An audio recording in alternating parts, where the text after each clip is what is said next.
जय हिंद दोस्तों, नमस्कार। बात कर लेते हैं दिन भर की सारी बड़ी खबरों की, जहां सबसे पहले बताएंगे कनाडा में हिंदुओं को नहीं मिली सुरक्षा, एक और भारतीय कैंप हुआ रद्द। दोस्तों 4000 लोग प्रभावित। तो वहीं भारतीय सेना ने जम्मू कश्मीर के पुंछ में बढ़ा दी ऑपरेशंस की क्षमता, ऊंचे इलाकों में लगातार हो रही है पेट्रोलिंग। तो वहीं जम्मू कश्मीर के सीएम उमर अब्दुल्ला का कांग्रेस को लेकर बहुत बड़ा बयान। साथ ही बांग्लादेश से अफ्रीका तक भारत की विदेश नीति के लिए कहीं मुश्किल ना बन जाए अडानी विवाद। दोस्तों ड्रैगन ने भी गड़ा रखी है, इस मुद्दे पर नजर बताएंगे क्या है अडानी विवाद। सारी जानकारियां विस्तार से बताने वाले हैं, बस आप वीडियो के लास्ट तक बने रहिएगा। और खबरों में आगे बढ़ने से पहले देश भारत का पुरजोर समर्थन करते हैं तो वीडियो को लाइक करके, चैनल को सब्सक्राइब करके, बेल आइकन दबा के कमेंट में जय हिंद अवश्य कहिएगा। बात करें पहली बड़ी खबर की, जहां कनाडा में हिंदुओं को नहीं मिली सुरक्षा, एक और भारतीय कैंप हुआ रद्द, 4000 लोग प्रभावित। दोस्तों बढ़ते तनाव के बीच भारत ने कनाडा में कॉन्सुलर कैंप को एक बार फिर रद्द कर दिया है। कॉन्सुलेट ने कहा है कि हिंदुओं के खिलाफ हिंसा की बढ़ती घटनाओं के बावजूद कनाडा हिंदुओं को सुरक्षा प्रदान करने में पूरी तरह से विफल रहा है। ये दूसरी बार है जब वाणिज्य दूतावास शिविर रद्द कर दिए गए हैं। इससे पहले कनाडा के टोरंटो में भारत के कॉन्सुलेट जनरल ने सुरक्षा एजेंसियों द्वारा भारतीय शिविर आयोजकों को सुरक्षा प्रदान करने में असमर्थता जताए जाने के बाद कुछ कैंप को रद्द करने का फैसला किया था। अब ओंटारियो प्रांत में हिंदू मंदिर ने रविवार को आयोजित होने वाले वाणिज्य दूतावास शिविर को रद्द करने की घोषणा कर दी है। ओकविले में वैष्णो देवी मंदिर में 23 नवंबर को भारत के वाणिज्य दूतावास द्वारा आयोजित कैंप की मेजबानी करनी थी। इस शिविर में पेंशन भोगियों को लाइफ सर्टिफिकेट बांटे जाने वाले थे। हालांकि गुरुवार को मंदिर की कार्यकारी समिति ने बयान जारी करके शिविर रद्द करने की घोषणा कर डाली। जी हां, आपको बता दें उस बीच आतंकी संगठन सिक्स फॉर जस्टिस ने बुधवार को धमकी दी थी कि वो इन कैंप्स में भारतीय अधिकारियों की मौजूदगी का विरोध करने के लिए रविवार को ओकविले मंदिर और 30 नवंबर को टोरंटो के लक्ष्मी नारायण मंदिर में प्रदर्शन करेगा। दोस्तों कनाडा वाकई में सुधरने वाला नहीं है। यहाँ तक कि जब इस G20 सम्मेलन में जो बाइडेन के बगल में पीएम मोदी खड़े थे तो ट्रूडो भी वहीं पर खड़े होकर के पीएम मोदी के सामने सर झुकाने लगे, लेकिन अपनी हरकतों से बाज नहीं आ रहा। यहाँ तक कि पीएम नरेंद्र मोदी ने अपने गुस्से का इजहार शांत रहकर किया। उसके बावजूद भी ट्रूडो को चीजें समझ में नहीं आ रही है कि वो कैसे फैसले ले रहा है और भारत के साथ कैसे वो रिश्तों को बिगाड़ रहा है। साथ ही साथ अगली खबर बता दें, भारत की विदेश नीति कहीं मुश्किल ना बन जाए अडानी विवाद, ड्रैगन ने गड़ा रखी है नजर। बता दें भारतीय अरबपति गौतम अडानी पर अमेरिकी एजेंसियों ने रिश्वतखोरी के मामले में आरोपों की घोषणा की है। इन आरोपों के बाद भारत की राजनीति में बवाल मचा हुआ है। दोस्तों अडानी का मामला भारत की विदेश नीति के लिए भी महत्वपूर्ण है। भारत के सबसे शक्तिशाली घरानों में एक अडानी का प्रभाव दुनिया भर में फैला हुआ है। अडानी की वैश्विक पहुंच भारत के लिए भी महत्वपूर्ण हो सकती है, खास तौर पर जब वो अपने वैश्विक आर्थिक प्रभाव का विस्तार करना चाहता है। लेकिन यहाँ की एक समस्या भी है। विशेषज्ञों के मुताबिक पिछले कुछ सालों में कई लोगों ने अडानी और भारत की मोदी सरकार के संबंधों को मामला सामने लाने की कोशिश की। इन संबंधों के कारण आरोप लगे हैं कि मोदी सरकार ने निवेश में अडानी की मदद के लिए प्रभाव का इस्तेमाल किया है। हालांकि कई सरकारें अपने देश की कंपनियों के हितों को बढ़ावा देती हैं, लेकिन अडानी समूह से जुड़े विवाद बढ़ते जा रहे हैं। ये भारत सरकार के साथ इसके घनिष्ठ संबंध भारतीय विदेश नीति के लिए समस्या बन सकता है। जी हाँ, शेख हसीना के जाने के बाद अवामी लीग परिदृश्य से गायब है और बांग्लादेश नेशनलिस्ट पार्टी अब सबसे बड़ी राजनीतिक पार्टी है। बीएनपी के महासचिव ने अडानी को प्रोजेक्ट दिए जाने के मूल्यांकन की मांग की है। बांग्लादेश और श्रीलंका में अडानी की असफलताएं भारत के लिए एक समस्या है। अगर इन देशों को लगता है कि भारतीय कंपनियां भ्रष्टाचार और सरकारी मदद से सौदा हासिल कर रही हैं, तो यह भारतीय निवेश के लिए जोखिम होगा। चीन जो है वो दक्षिण एशिया में तेजी से अपना पैर पसार रहा है। ऐसे में दोस्तों ये आरोप जो है भारत की रणनीति को नुकसान पहुंचा सकते हैं। जी हाँ, लेकिन आपको वहीं खुशी की बात बता दें कि 24 घंटे में ही ये बाजी पलट चुकी है। अडानी पर अमेरिकी बम का निकल चुका है दम। दोस्तों जिस प्रकार से गुरुवार को अमेरिका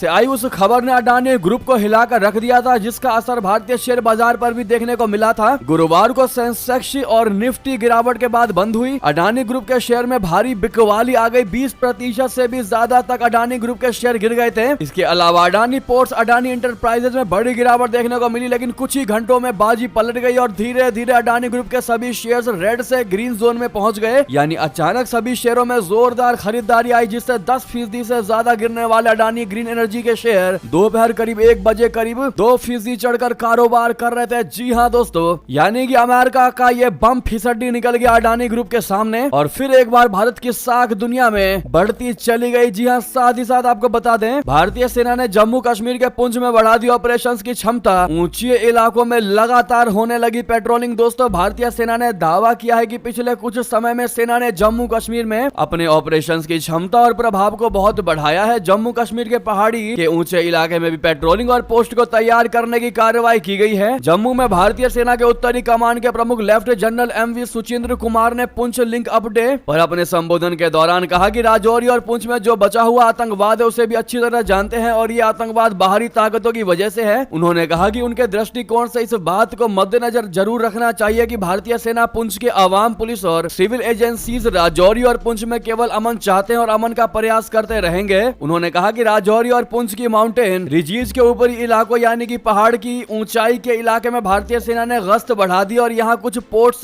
को भी तैयार कर दिया है। साथ ही साथ बता दें, हमारी सरकार का हिस्सा नहीं है कांग्रेस। जी हां, जम्मू कश्मीर के सीएम उमर अब्दुल्ला का सबसे बड़ा बयान कांग्रेस को लेकर। बता दें, जम्मू कश्मीर के मुख्यमंत्री उमर अब्दुल्ला ने शुक्रवार को बड़ा बयान दिया। उन्होंने कहा कि कांग्रेस हमारी सरकार का हिस्सा नहीं है, वे हमें बाहर से समर्थन दे रहे हैं। सीएम उमर अब्दुल्ला ने महाराष्ट्र में चुनाव और जम्मू क्षेत्र में नागरिकों पर कथित अत्याचार के बारे में बात की। उमर अब्दुल्ला ने शुक्रवार को मीडिया को संबोधित करते हुए ये बातें कही। शुक्रवार को कैबिनेट बैठक हुई। इस बैठक में विधानसभा प्रस्ताव पर कांग्रेस के रुख कैदियों किश्तवाड़ में स्थानीय लोगों पर सेना के अत्याचारों पर बात की। बता दें कि कांग्रेस और नेशनल कॉन्फ्रेंस ने मिलकर विधानसभा चुनाव लड़ा था। चुनाव में नेशनल कॉन्फ्रेंस को पूर्ण बहुमत मिला और उमर अब्दुल्ला के नेतृत्व में सरकार बनी, लेकिन कांग्रेस इस सरकार को बाहर से समर्थन दे रही है। तो वहीं बता दें, यूएनएससी में अमेरिका के वीटो पर बरसा ओआईसी ग्रुप। 56 इस्लामिक मुल्कों ने दोहराई भारत वाली मांग। वो कौन सी मांग थी भारत की जो अब मुस्लिम देश दोहरा रहे हैं? बता दें, संयुक्त राष्ट्र सुरक्षा परिषद में अमेरिका ने एक बार फिर इजराइल के बचाव में वीटो का इस्तेमाल किया। यूएनएससी में गाजा पट्टी पर तुरंत बिना शर्त युद्ध विराम के प्रस्ताव पर अमेरिका ने वीटो लगा दिया, जिसके बाद कई देशों ने अमेरिका की आलोचना की है। वहीं 56 इस्लामिक देशों के संगठन ओआईसी बोले तो ऑर्गेनाइजेशन ऑफ इस्लामिक कॉर्पोरेशन ने अमेरिका के इस कदम की आलोचना करते हुए बयान जारी किया है। ओआईसी ने अपने बयान में यूएनएससी में सुधार की उस मांग को दोहराया है जो भारत लगातार उठाता रहा है। इस्लामिक देशों के संगठन ने लिखा है कि बार बार नरसंहार के मामलों में वीटो का इस्तेमाल करना दिखाता है कि यूएनएससी में तत्काल सुधार की बड़ी आवश्यकता है, क्योंकि ये अपने कर्तव्यों को पूरा करने में असमर्थ हो रहा है। साथ ही वैश्विक स्तर पर शांति और सुरक्षा बनाए रखने के लिए यूएनएससी ने भरोसा खो दिया है। ओआईसी ने गाजा में तुरंत अस्थायी और बिना शर्त सीज फायर के लिए और आक्रमण, तबाही, भुखमरी और इजरायली कब्जाधारियों के जबरन विस्थापन के अपराध को रोकने के लिए सहयोग देने और दबाव बनाने का प्रयास करने के लिए यूनाइटेड नेशन चार्टर के चैप्टर 7 के तहत प्रस्ताव लाने की मांग को दोहराया है। आपको बता दें, भारत लंबे समय से यूएनएससी में सुधार की मांग करता आ रहा है। 19 नवंबर को भी संयुक्त राष्ट्र में भारत के अस्थायी प्रतिनिधि राजदूत पर्वत नेनी हरीश ने यूएनएससी में सुधार प्रक्रिया की रफ्तार को लेकर नाराजगी जताई थी। जैसा कि आपको मालूम है दोस्तों, ये मुस्लिम 56 इस्लामिक मुस्लिम देशों का ग्रुप है ओआईसी, और ये लगातार भारत के फैसलों का विरोध करता आया है। खास करके कश्मीर मुद्दे पर पाकिस्तान का समर्थन करता है, अन्य मुद्दों पर भी भारत का विरोध करता आया है। लेकिन दोस्तों, ये ऐसा मुद्दा है जहां पर ओआईसी को भी भारत के सामने झुकना पड़ा और भारत की मांग का समर्थन करना पड़ गया, और उस मांग को ओआईसी दोहराने लगा यूएनएससी में। जी हां, जो कि वाकई में दर्शाता है कि भारत विश्व गुरु है। साथ ही साथ अगली खबर बता दें, भारत के बिना बांग्लादेश का गुजारा है मुश्किल, फिर मंगाएगा जरूरी चीजें। दोस्तों, बांग्लादेश की अंतरिम सरकार चाहे कितने ही तेवर दिखा ले, लेकिन उसे अच्छी तरह मालूम है कि भारत की मदद के बिना उनके मुल्क का गुजारा मुश्किल है। एक कदम बिना भारत के बांग्लादेश नहीं बढ़ा सकता। भारत अपना नमक, तेल, मसाले से लेकर न्यूक्लियर रिएक्टर तक अपने पड़ोसी इस मुल्क बांग्लादेश को निर्यात करता है। अगर भारत अपना मुंह फेर ले तो बांग्लादेश का दाना पानी तक मुश्किल हो सकता है। दोस्तों, शेख हसीना सरकार में हुए समझौतों को रद्द करने की धमकी देने वाले अंतरिम सरकार ने खाद्यान्न संकट से निपटने के लिए भारत से 50,000 टन चावल आयात करने का फैसला किया है, जिससे देश के फूड स्टॉक को भरा जा सके। गुरुवार को वित्त सलाहकार सलाहुद्दीन अहमद ने बांग्लादेश सचिवालय में सरकार सलाहकार समिति की बैठक के दौरान इससे जुड़े निर्यात को मंजूरी दे दी। बांग्लादेश का खाद्य मंत्रालय भारत के SAEL एग्री कमोडिटीज के जरिए करीब 39,000 रुपए प्रति टन की कीमत से चावल आयात करेगा। इससे पहले 6 नवंबर को कमेटी ने भारत के पत्ता भी एग्रो फूड्स प्राइवेट लिमिटेड से 40,300 रुपए प्रति टन चावल की खरीदी को मंजूरी दी थी। जी हां, खाद्य मंत्रालय के डेटा के अनुसार बांग्लादेश में इस वक्त 12,36,000 टन अनाज भंडार है, जिसमें से 8,08,000 टन चावल है। खाद्य मंत्रालय के अधिकारियों ने बताया कि अंतरिम सरकार ने इस वित्त वर्ष में कुल कुल 5 लाख टन चावल के आयात की योजना बनाई है, जो कि ओपन टेंडर और सरकार से सरकार व्यवस्था के जरिए किया जाएगा। तो वहीं बता दें, दलाल के सहारे भारत पहुंची बांग्लादेशी, नौकरी की तलाश में की घुसपैठ, त्रिपुरा से 12 बांग्लादेशी गिरफ्तार। दोस्तों, त्रिपुरा के तेलियामुरा रेलवे स्टेशन पर शुक्रवार को 12 बांग्लादेशी नागरिकों को गिरफ्तार किया गया, जिनमें 4 महिलाएं और 4 बच्चे शामिल है। ये लोग काम की तलाश में राज्य से बाहर जाने की कोशिश कर रहे थे। रेलवे पुलिस और बॉर्डर सिक्योरिटी फोर्स की संयुक्त चेकिंग के दौरान इनको पकड़ा गया। तेलियामुरा सरकारी रेलवे पुलिस स्टेशन के एक अधिकारी ने बताया कि गिरफ्तार लोग ये नहीं बता सके कि वे त्रिपुरा में सिलाचरी या गोमती जिले के करबुक क्षेत्र में क्यों घुसे थे। वहीं बता दें, कनाडा की ट्रूडो सरकार का एक और यू टर्न, अब एयरपोर्ट पर नहीं होगी भारतीयों की सख्त जांच। जी हां, भारत और कनाडा में चल रहे तनावपूर्ण रिश्तों के बीच कनाडा की जस्टिन ट्रूडो सरकार ने एक और यू टर्न ले लिया है। सीबीसी न्यूज की रिपोर्ट के मुताबिक कनाडा सरकार ने भारत आने वाले यात्रियों के अतिरिक्त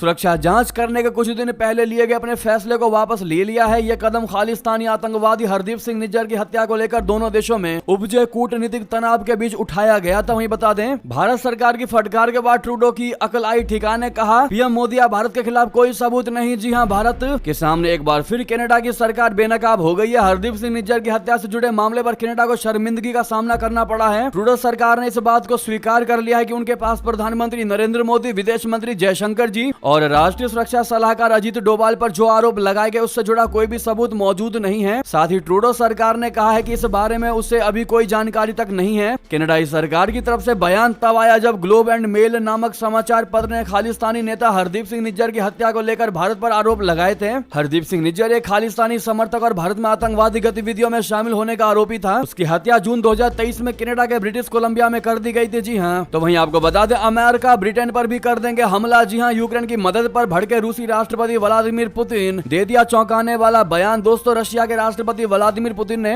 अमेरिका और ब्रिटेन पर हमले की धमकी दे दी है। यूक्रेन रशिया के खिलाफ अमेरिका और ब्रिटेन की मिसाइलों का इस्तेमाल कर रहा है। ऐसे में रशिया ने भी धमकी दी है कि वो इन देशों के खिलाफ बैलिस्टिक मिसाइल का इस्तेमाल करेगा। रिपोर्ट्स के मुताबिक टीवी पर संबोधन के दौरान पुतिन ने कहा कि जो लोग यूक्रेन की मदद कर रहे हैं उन पर भी बड़ा हमला किया जाएगा। उन्होंने कहा कि आम नागरिकों को सुरक्षित स्थानों पर ले जाने की चेतावनी पहले ही जारी कर दी जाएगी। तो वहीं आपको बता दें, भारत के तेजस विमान से घबराई पाकिस्तानी वायुसेना, बना रही नया फाइटर जेट। पाकिस्तान की वायुसेना भारत के तेजस फाइटर जेट की ताकत से घबराने लगी है और एक नए लड़ाकू विमान पर काम कर रही है। पाकिस्तान का दावा है कि ये नया फाइटर जेट उसके चीन की मदद से बनाए गए JF-17 से ज्यादा ताकतवर होगा। पाकिस्तानी वायुसेना ने बताया है कि इस नए फाइटर जेट का नाम PFX है और ये एक नया फाइटर जेट JF-17 से एक पीढ़ी आगे होगा। ये 4.5 पीढ़ी का होगा और इसे रेडार से पकड़ पाना आसान नहीं होगा। इसमें पैसिव रेडार लगा होगा जो बिना कुछ ट्रांसमिट किए दुश्मन के विमान को डिटेक्ट कर सकेगा। पाकिस्तान का दावा है कि ये PFX विमान भारत के तेजस फाइटर जेट की टक्कर का होगा। जी हाँ, वहीं बता दें, POJK में विरोध प्रदर्शन पर प्रतिबंध को लेकर अमजद आयूब मिर्जा ने किया बड़ा विरोध। जी हाँ, मानवाधिकार कार्यकर्ता अमजद आयूब मिर्जा ने पाकिस्तान के कब्जे वाले जम्मू और कश्मीर यानी POJK में हाल ही में जारी किए गए राष्ट्रपति के आदेश को गैर मानी करार दिया है, जिसमें सभी राजनीतिक रैलियों, एकत्रणों और विरोध प्रदर्शनों पर प्रतिबंध लगाया गया है। इस आदेश के तहत POJK के उप आयुक्त को व्यापक अधिकार दिए गए हैं, जिनमें यह अधिकार भी शामिल है कि वो आदेश का उल्लंघन करने वालों को 3 साल तक की सजा दे सकते हैं। इसके अलावा किसी भी इलाके को रेड जोन घोषित किया जा सकता है, जिससे वहां के लोग प्रवेश पर रोक लगा सकते हैं। जी हाँ, तो वहीं आपको बता दें, विनोद तावड़े ने 5 करोड़ वाले आरोप पर राहुल गांधी और खड़गे को भेजा 100 करोड़ का नोटिस। जी हाँ, महाराष्ट्र के एक होटल में 5 करोड़ रुपए कैश लेकर पहुंचने और वोटरों को बांटने के आरोपों पर भाजपा नेता विनोद तावड़े ने कानूनी नोटिस भेजा है। उन्होंने कांग्रेस नेता राहुल गांधी, पार्टी अध्यक्ष मल्लिकार्जुन खड़गे, प्रवक्ता सुप्रिया श्रीनेत को यह नोटिस भेजा है। उन्होंने इस नोटिस में माफी की मांग की है या फिर 100 करोड़ रुपए का मानहानि का मुकदमा ठोकने की चेतावनी दी है। उनके वकील की ओर से इन सभी नेताओं को यह नोटिस भेजा गया है। तावड़े के वकील ने कहा कि इन सभी नेताओं को या तो माफी मांगनी होगी या फिर मानहानि के मुकदमे का सामना करना ही होगा। जी हाँ, उन्होंने एक्स पर लिखा कि कांग्रेस का एक ही काम है, वो है झूठ फैलाना। तावड़े ने लिखा कि नाला सोपा रहा वाले झूठ मामले में मैंने कांग्रेसी अध्यक्ष मल्लिकार्जुन खड़गे, राहुल गांधी और पार्टी प्रवक्ता सुप्रिया श्रीनेत को मानहानि का नोटिस भेजा है, क्योंकि उन्होंने इस मामले में झूठ फैलाकर मेरी और भारतीय जनता पार्टी की छवि को नुकसान पहुंचाने का काम किया है। सत्य सबके समक्ष है कि चुनाव आयोग और पुलिस की जांच में कथित 5 करोड़ की राशि प्राप्त नहीं हुई है। यह मामला पूरी तरह से कांग्रेस की निम्न स्तरीय राजनीति का प्रमाण है। जी हाँ दोस्तों, इसी बीच ये थी की सारी बड़ी खबर। आपको खबर कैसी लगी कमेंट में बताना मत भूलेगा। लगे हाथ तो वीडियो को लाइक करके, चैनल को सब्सक्राइब करके, बेल आइकन दबा के कमेंट में जय हिंद कहते हुए वीडियो को शेयर कर दीजिएगा व्हाट्सएप, फेसबुक और एक्स पर। मिलते हैं अगली खबर में। यहाँ तक बने रहने के लिए आप सभी का बहुत बहुत धन्यवाद। जय हिंद, जय भारत।